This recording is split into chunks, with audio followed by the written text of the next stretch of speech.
Boa noite, pessoal. Meu nome é Caio, sou professor de matemática e estou aqui para falar um pouco sobre a prova de matemática do Enem. Pois é, uma prova pesada, uma prova muito temida, mas nós vamos entender um pouco mais sobre ela nessa aula de hoje. Tranquilo? Então vamos lá, pessoal. Vamos conversar sobre os segredos da matemática no Enem.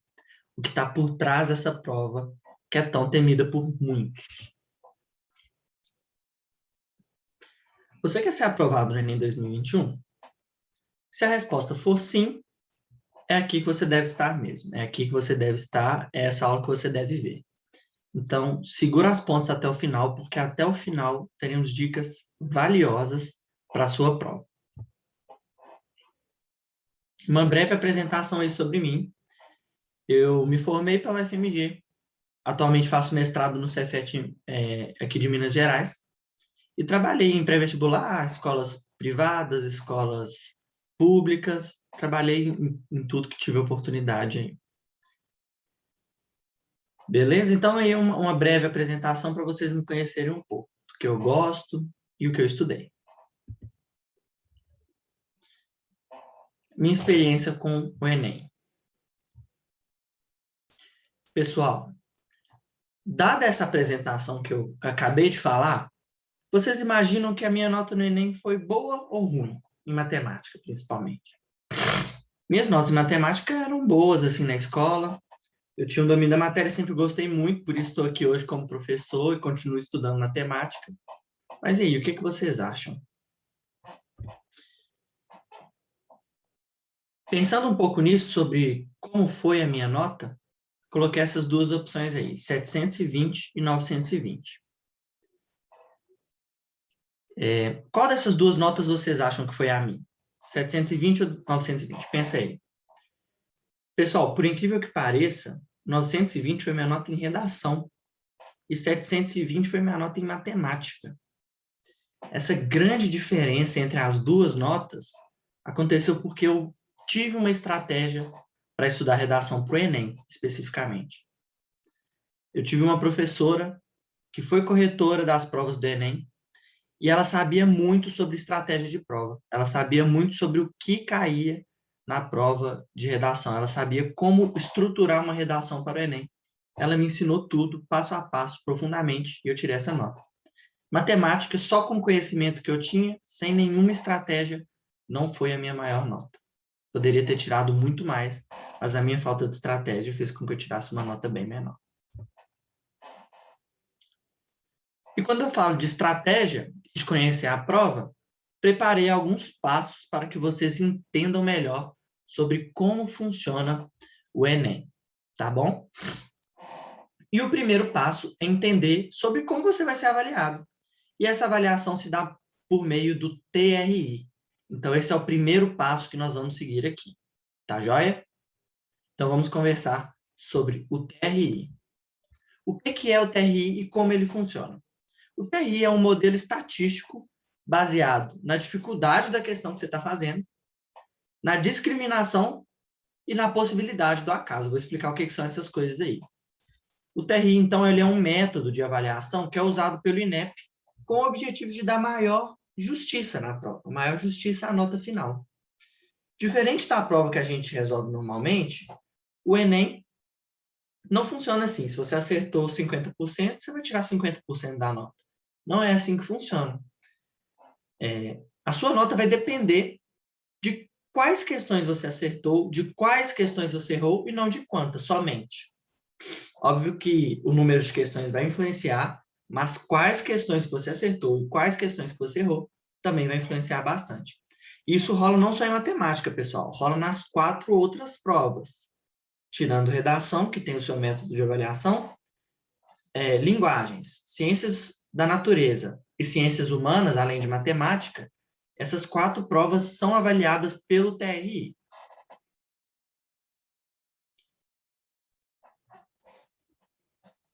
Então, o que acontece para quando você e um amigo seu, por exemplo, acertam o mesmo número de questões e vocês tiraram uma nota diferente?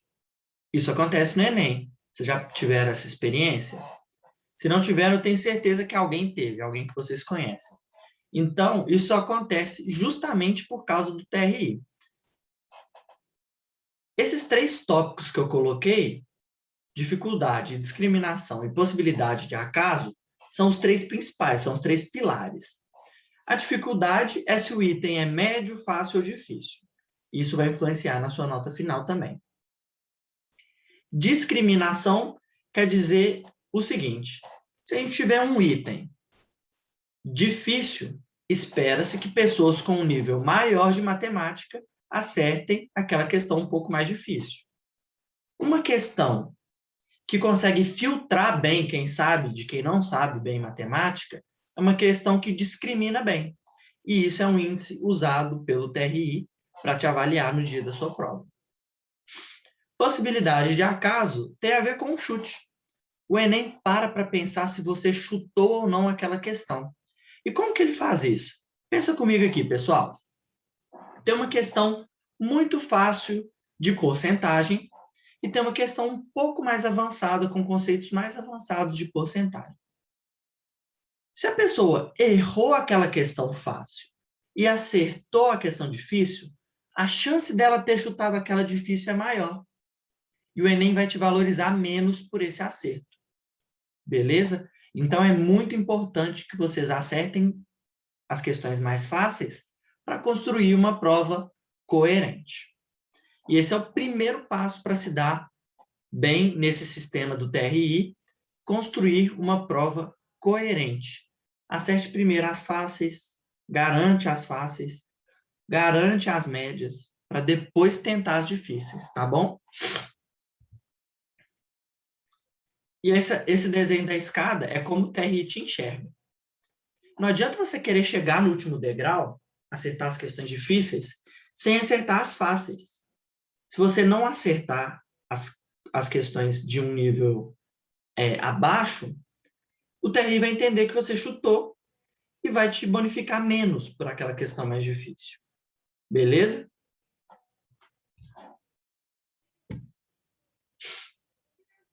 Então, é muito importante que vocês façam uma prova coerente. Acertem as questões mais tranquilas e as médias e mais difíceis deixe para o final da sua prova. Olha como que isso influencia na nota, galera. Uma pessoa que com 20 acertos, ela poderia tirar 491, dependendo das questões que ela acertou, e ela poderia tirar 739. É uma diferença de 250 pontos, quase 250 pontos, com o mesmo número de acertos. Então, o que provavelmente aconteceu aqui, gente? Essa pessoa que acertou 20 questões e tirou 491, provavelmente acertou poucas fáceis. Ela acertou mais questões médias e algumas difíceis. Ela fez uma prova incoerente, porque não faz sentido a pessoa acertar as médias, as difíceis e errar as fáceis. É ou não é? E a maior nota, pelo contrário, ela garantiu as fáceis e as médias, fez umas ali difíceis e fez uma prova coerente. Se deu bem no TRI. É isso que eu quero para vocês, que vocês se deem bem no TRI. Repara aqui, gente, que a pessoa de 20 acertos, que fez uma prova coerente e tirou 739, ela tirou mais do que uma pessoa que acertou 30. Então, a pessoa acertou 10 a mais e tirou menos que a pessoa que acertou 20. Então, muita atenção a como você vai fazer essa prova. Beleza?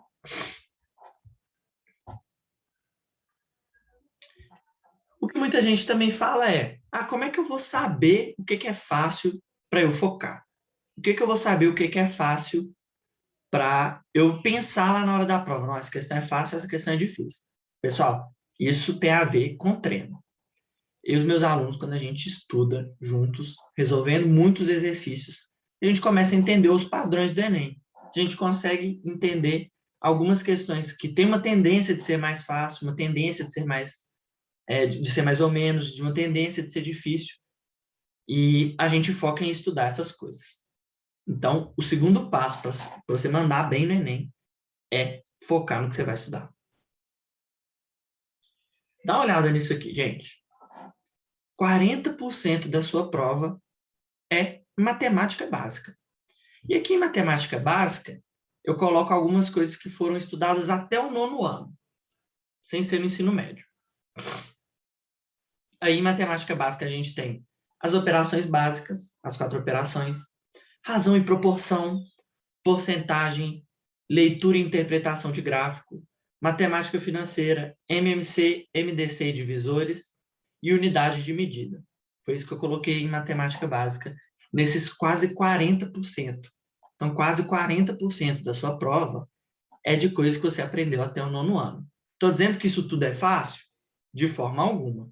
Mas há uma tendência das questões desses 40% de serem questões consideradas depois lá pelo seu TRI, questões fáceis, beleza? Geometria, 30% aí entra geometria plana, geometria espacial e geometria analítica, que tem sempre ali algumas questões também desses 3 tópicos. Equações, 13%, uma quantidade relevante de questões que são modeladas por algumas equações. Combinatório e probabilidade, essa também é tiro e queda, o pessoal todo ano tem 2, 3, até 4 questões numa prova. Função, 8%, e os outros, 2%. Óbvio que aqui eu dei uma enxugada boa nos temas, para fazer um gráfico mais sucinto, mas a gente tem que ter foco no que cai, pessoal. O objetivo aqui não é formar uma matemática, é passar no Enem. Beleza? Então, foca na prova. Resolva questões, entenda o padrão e pare para pensar. Essa questão, será que a galera acertou? Será que foi média? Será que foi fácil? Será que foi difícil? E os meus alunos, a gente sempre discute isso e eu falo para eles, ó, essa questão aqui foi considerada média, essa foi considerada difícil. E como que eu sei isso? Depois de fazer muitas e muitas provas. Nós temos o Enem PPL, que é o Enem aplicado para os presidiários, o Enem digital, o Enem tradicional. Então, temos muitas provas antigas para a gente tentar entender como funciona isso aí. E com prática, tenho certeza que todo mundo consegue. E o terceiro passo, que a gente já falou ao longo da aula de hoje, é sobre estratégia de prova. Eu não tive estratégia, e por isso que eu mandei mal. Eu me lembro que eu fiz a prova na ordem. Peguei a primeira e fui fazendo na ordem. Quando chegaram nas 10 últimas questões, matemática, que é o meu forte, eu não tive tempo de fazer. Então, eu chutei essas 10 questões. Então, o que aconteceu para o TRI me jogar lá para 720? Sendo que eu tinha condição de tirar mais. Aconteceu de nessas 10 que eu chutei, eu posso ter chutado várias fáceis. Com isso, eu fiz uma prova incoerente aos olhos do TRI. Então é isso, pessoal. Busquem coerência e busquem ter uma estratégia diferente da minha, que não foi a melhor. Então, ter estratégia aqui, eu digo que é não fazer a prova na ordem, procurar as questões fáceis. Então, procure as questões de gráfico, costumam ser mais fáceis, de leitura e interpretação de gráfico, de porcentagem, as coisas de matemática básica ali. Tenta identificar isso logo no começo da prova e foque em matar essas questões primeiro. Beleza? Óbvio que essa agilidade só vai chegar se você simular. Então, você precisa simular o ambiente de prova. Pegar, abrir as 45 questões e começar a procurar. Questão fácil, questão mais... é uma questão média, questão difícil. E treinar. Muito treino, pessoal. Tenho certeza que todo mundo consegue. Beleza? Os principais erros que eu reparei com os meus alunos ao longo do tempo. Estudar mais tempo, o que tem menor incidência. Aqui, pessoal, a gente sabe o que cai. O Enem tem, no formato que ele é hoje, ele existe desde 2009. Já são muitos anos que essa prova ocorre em várias modalidades. Aconteceram reaplicações, tem o Enem digital e o Enem presencial agora. Então, tem muita questão para a gente saber como essa prova funciona. E não tem muito segredo. Depois que você quebra o código ali da prova, o céu é o limite. Então, sabendo o que cai, a gente não precisa estudar muito tempo que cai menos, né, pessoal? A gente precisa usar nosso tempo com inteligência. Então, não adianta eu querer estudar combinação com repetição, que caiu uma questão ali do caminhão cegonha há 5 anos e não dominar a porcentagem, e não dominar leitura e interpretação de gráfico, não dominar a soma de frações, que é algo de matemática básica que tem em todos os conteúdos. Então, não adianta focar nessas coisas que caem menos. Mais tempo nessas coisas que caem menos. Estou dizendo para você não estudar essas coisas? Longe de mim dizer isso. Estou dizendo que você tem que estudar mais tempo, o que cai mais. Parece bobo, mas eu vejo muita gente não fazendo isso. Pular etapas. Esses 2 tópicos têm a ver. Porque não adianta você estudar uma coisa muito avançada sem dominar os passos iniciais. Não adianta queimar etapa, pessoal. Não adianta estudar uma matéria lá do fim do ano, funções trigonométricas, análise combinatória, sem saber o básico de função, sem saber o básico das operações básicas. Então, solidifica o básico, que você já consegue dar um up absurdo na sua nota. Se você solidificar o básico, já dá um up absurdo na sua nota por causa do TRI. Depois disso, você vai se medindo, vai avançando aos poucos, e é sempre bom ter um professor ao seu lado para te dar dicas e para acompanhar o seu progresso também. Outro erro é não ter estratégia de prova, esse foi o meu erro lá. Eu não sabia como funcionava o TRI, eu não sabia como fazer a prova, então acabou que eu não tive nenhuma estratégia, eu peguei e fiz na ordem. Hoje, vocês já sabem um pouco de como funciona o TRI. Simulando, vocês vão criando as suas estratégias, as melhores estratégias para você. Beleza? Simule, exercite. E não utilizar outras formas de resolução de questão.